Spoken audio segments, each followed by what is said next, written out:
नमस्कार, हिमाचल समाचार में आपका स्वागत है। आज के मुख्य समाचार। मुख्यमंत्री ने शिमला के जाखू स्थित हनुमान मंदिर में 4 एस्केलेटर्स का किया शुभारंभ। प्रति घंटा 6000 श्रद्धालु कर पाएंगे सफर। मुख्यमंत्री ने कांगड़ा जिले के सुलह विधानसभा क्षेत्र के मनसिम्बल में किया जनसभा को संबोधित। मुख्यमंत्री ने सुलह को की तहसील का दर्जा देने की घोषणा।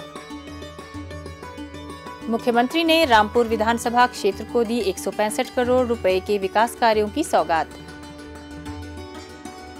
मुख्यमंत्री ने कहा, धन बल से लोकतंत्र को कमजोर करने वालों को लोकसभा चुनाव में करारा जवाब देगी जनता। 15-20 क्षेत्र में खुलेगी उप तहसील। ननखड़ी में बस स्टैंड व शॉपिंग कॉम्प्लेक्स का होगा निर्माण। और अब समाचार विस्तार से। मुख्यमंत्री ठाकुर सुखविंदर सिंह सुक्खू ने वीरवार को शिमला के जाखू स्थित हनुमान मंदिर में प्रदेश के पहले आउटडोर एस्केलेटर्स का शुभारंभ किया। समुद्र तल से 2455 मीटर की ऊंचाई पर स्थित प्राचीन हनुमान मंदिर में लोगों की आवाजाही को आरामदायक बनाने के उद्देश्य से नवनिर्मित 4 एस्केलेटर्स का निर्माण 7 करोड़ 94 लाख रुपए से शिंडलर इंडिया द्वारा किया गया है। इन एस्केलेटर्स पर अधिकतम 6000 श्रद्धालु प्रति घंटा सफर कर पाएंगे। मुख्यमंत्री ने कहा कि इन एस्केलेटर्स से श्रद्धालुओं को हनुमान मंदिर के सुगम दर्शन की सुविधा उपलब्ध हुई है। श्रद्धालुओं की सुरक्षा के दृष्टिगत एस्केलेटर्स के दोनों ओर सेफ्टी ब्रेक और LED लाइट्स लगाई गई हैं। मुख्यमंत्री ने कहा कि प्राचीन जाखू मंदिर श्रद्धालुओं के साथ साथ शिमला आने वाले पर्यटकों के लिए आकर्षण का मुख्य केंद्र है। प्रदेश सरकार द्वारा इस धार्मिक स्थल पर सभी प्रकार की आधारभूत सुविधाएं उपलब्ध करवाने के प्रयास निरंतर जारी हैं। मुख्यमंत्री ठाकुर सुखविंदर सिंह सुक्खू ने वीरवार को कांगड़ा जिले के सुलह विधानसभा क्षेत्र के मनसिम्बल में जनसभा को संबोधित करते हुए सुलह को तहसील का दर्जा देने की घोषणा की। मुख्यमंत्री ने कहा कि राज्य सरकार ने प्रदेश की अर्थव्यवस्था को सुदृढ़ करने के लिए अनेक प्रभावी कदम उठाए हैं तथा समाज के प्रत्येक वर्ग के कल्याण के लिए अनेक योजनाएं आरंभ की हैं। उन्होंने कहा कि सरकारी कर्मचारियों के लिए पुरानी पेंशन योजना बहाल की है ताकि उनका बुढ़ापा सुरक्षित हो सके। उन्होंने कहा कि ग्रामीण अर्थव्यवस्था को मजबूत करने के लिए प्रदेश सरकार ने बजट 2023-24 में नवीन योजनाएं आरंभ की हैं। पशुपालकों के हितों को ध्यान में रखते हुए राज्य सरकार ने गाय के दूध का समर्थन मूल्य 45 रुपए प्रति लीटर जबकि भैंस के दूध का समर्थन मूल्य 55 रुपए प्रति लीटर किया। उन्होंने कहा कि कांग्रेस के बागी विधायकों ने भाजपा के साथ मिलकर सरकार को गिराने की साजिश रची। वह एक योद्धा हैं और साजिशों से घबराने वाले नहीं हैं। बागी विधायकों का अपना कोई वजूद नहीं है। जब जीत चाहिए थी तो कांग्रेस के चिन्ह पर चुनाव लड़ा, लेकिन राज्यसभा चुनाव में पार्टी को धोखा दिया और सत्ता हथियाने के लिए धन बल का सहारा लिया। बागी विधायकों ने अपने चुनाव क्षेत्र की जनता से धोखा किया है। उन्होंने कहा कि लोकतंत्र की हत्या करने वालों को जनता कभी माफ नहीं करेगी और जनता के स्नेह से वर्तमान राज्य सरकार 5 साल का कार्यकाल पूरा करेगी। उन्होंने कहा कि प्रदेश भर में आपदा से बहुत अधिक नुकसान हुआ। राज्य सरकार ने आपदा प्रभावित परिवारों के लिए ग्रामीण क्षेत्रों में 5000 रुपए और शहरी क्षेत्रों में 10,000 रुपए मासिक किराए का प्रावधान किया है। मुख्यमंत्री ने कहा कि वह सामान्य परिवार से संबंध रखते हैं और आम आदमी की पीड़ा से भलीभांति परिचित हैं। उन्होंने कहा कि सरकार ने कानून बनाकर अनाथ बच्चों की देखभाल के लिए मुख्यमंत्री सुख आश्रय योजना आरंभ की है और सरकार विधवाओं एवं एकल नारी के बच्चों की शिक्षा का खर्च भी वहन कर रही है। मुख्यमंत्री ठाकुर सुखविंदर सिंह सुक्खू ने आज जिला शिमला के रामपुर विधानसभा क्षेत्र में 165 करोड़ रुपए की 25 विकास परियोजनाओं के लोकार्पण और शिलान्यास किए। मुख्यमंत्री ने सराहन में भारी जनसभा को संबोधित करते हुए आगामी लोकसभा चुनाव का जिक्र करते हुए प्रदेश के लोगों से आह्वान किया कि जो राजनीतिक दल लोकतंत्र की मर्यादाओं का हनन कर लोकतांत्रिक प्रणाली को धन बल के प्रयोग से कमजोर कर रहे हैं, उन्हें लोकतंत्र के महापर्व पर करारा जवाब दें। उन्होंने कहा कि लोकसभा चुनाव में लोग अलोकतांत्रिक हथकंडे अपना रहे ऐसे सभी दलों को करारा सबक सिखाएंगे। मैंने कई बार कहा कि हम सत्ता में सत्ता सुख के लिए नहीं आए हैं, बड़ी बड़ी गाड़ियों में घूमने के लिए नहीं आए हैं। हम पिछले 40 साल से जो व्यवस्था चली आई है, जो पुराने कानून चले आए हैं, उस व्यवस्था को बदलने के लिए आए हैं। ऐसी व्यवस्था जहां आम आदमी, गरीब आदमी, किसान की सोच, महिलाओं का सम्मान और युवाओं के रोजगार के लिए नीतियां बने, इस सोच के साथ हम प्रदेश की सेवा करने के लिए आए हैं। आप लोगों के पास जो लोग नोट के दम से लोकतंत्र की हत्या करना चाहते हैं और नोट के दम से मुख्यमंत्री की कुर्सी को हटाना चाहते हैं, आपने आने वाले समय में मुंह तोड़ जवाब देना है। दोगे कि नहीं दोगे? पक्का देंगे? दोनों हाथ खड़ा करके बताइए। इस अवसर पर मुख्यमंत्री ने 15-20 क्षेत्र में उप तहसील खोलने, ननखड़ी में बस स्टैंड के निर्माण तथा शॉपिंग कॉम्प्लेक्स के निर्माण, नलाटी स्टेडियम का नामकरण पूर्व मुख्यमंत्री श्री वीरभद्र सिंह के नाम से करने, रामपुर में पार्किंग के निर्माण, राजकीय वरिष्ठ माध्यमिक पाठशाला किन्नू का नामकरण शहीद भवन धंगल के नाम से करने, बड़ावली में ITI खोलने तथा सरपारा झील के विकास के लिए 50 लाख रुपए प्रदान करने की घोषणा की। मुख्यमंत्री ने कहा कि प्रदेश सरकार राज्य में वित्तीय अनुशासन सुनिश्चित कर रही है। इसके फलस्वरूप प्रदेश की आर्थिक स्थिति में आशातीत सुधार हुआ है।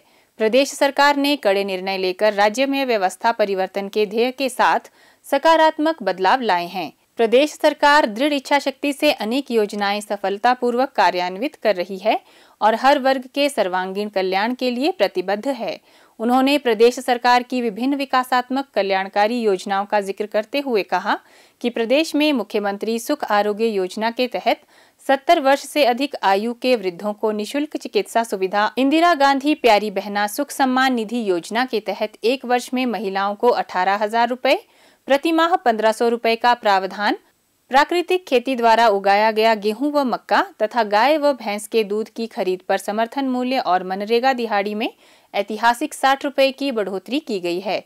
इसके अलावा प्रदेश सरकार द्वारा जनहित के लिए मुख्यमंत्री सुख शिक्षा योजना, मुख्यमंत्री सुख आश्रय योजना, 680 करोड़ रुपए की राजीव गांधी स्टार्टअप योजना, मुख्यमंत्री विधवा एवं एकल नारी विकास योजना सहित अन्य कल्याणकारी योजनाएं सफलतापूर्वक कार्यान्वित की जा रही हैं। मनरेगा में काम करने वाले मजदूर को 300 रुपए की दिहाड़ी मिलेगी प्रतिदिन के हिसाब से।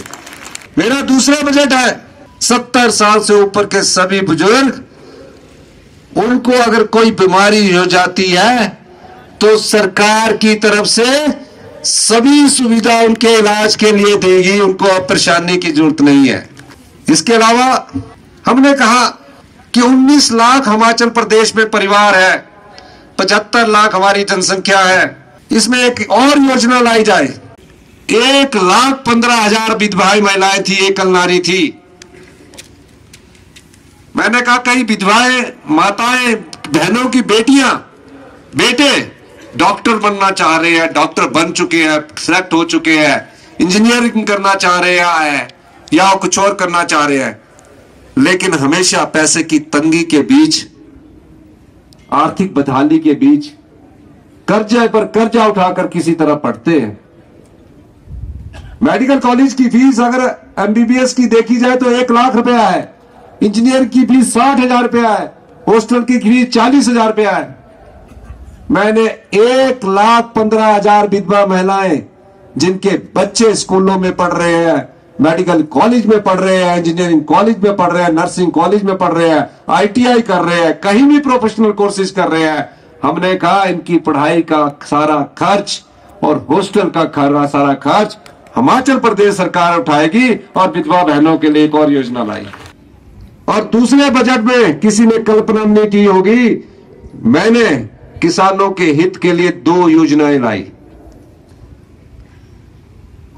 जो गाय पालक थे, दूध पशु पालक है या भैंस पालक है, गाय का दूध 32 रुपए किलो के हिसाब से मिल्क फेडरेशन खरीदता था। हमने उस दूध को रेट 45 रुपए प्रति लीटर के हिसाब से कर दिया और मिल्क फेडरेशन उसको खरीदेगा। 55 रुपए भैंस का दूध कर दिया, मिल्क फेडरेशन उसको खरीदेगा। ये हिंदुस्तान के दूध को MSP देने वाला हिमाचल प्रदेश पहला राज्य बना। जो पशुपालक है, जब गोबर पैदा होगा, हमने कहा गोबर आधारित खेती जो करेगा, यूरिया का प्रयोग नहीं करेगा, उसके खेत से सरकार 40 रुपए किलो गेहूं खरीदेगी, 30 रुपए किलो मक्की खरीदेगी। उन्होंने कहा कि गत वर्ष भारी बरसात के दौरान प्रदेश ने प्राकृतिक आपदा का सामना मजबूती से किया। विकट परिस्थितियों व सीमित आर्थिक संसाधनों के बावजूद राज्य सरकार आपदा प्रभावितों के लिए 4500 करोड़ रुपए का विशेष राहत पैकेज लेकर आई। उन्होंने कहा कि केंद्र सरकार ने आपदा से उभरने को प्रदेशवासियों के लिए कोई वित्तीय सहायता प्रदान नहीं की। इसके बावजूद प्रदेश सरकार ने अपने सीमित संसाधनों का अनुकूलतम उपयोग कर व भ्रष्टाचार पर पूर्णतः रोक लगाकर प्रदेश के चहुमुखी विकास को गति दी है। इससे पूर्व सराहन पहुंचने पर स्थानीय लोगों ने गर्मजोशी से मुख्यमंत्री का स्वागत किया और पुष्प वर्षा की। मुख्यमंत्री ने माता भीमाकाली मंदिर में शीश नवाया और पूजा अर्चना कर प्रदेशवासियों की सुख समृद्धि की कामना की। हिमाचल समाचार देखने के लिए सब्सक्राइब करें यूट्यूब चैनल हिमाचल समाचार, फॉलो करें x@DPRHP, लाइक करें Facebook page information and public relations department Himachal Pradesh, follow करें इंस्टाग्राम @DIPR हिमाचल, विजिट करें वेबसाइट www.himachalpr.gov.in। इस अंक में इतना ही, कल फिर होगी मुलाकात। दीजिए इजाजत, नमस्कार।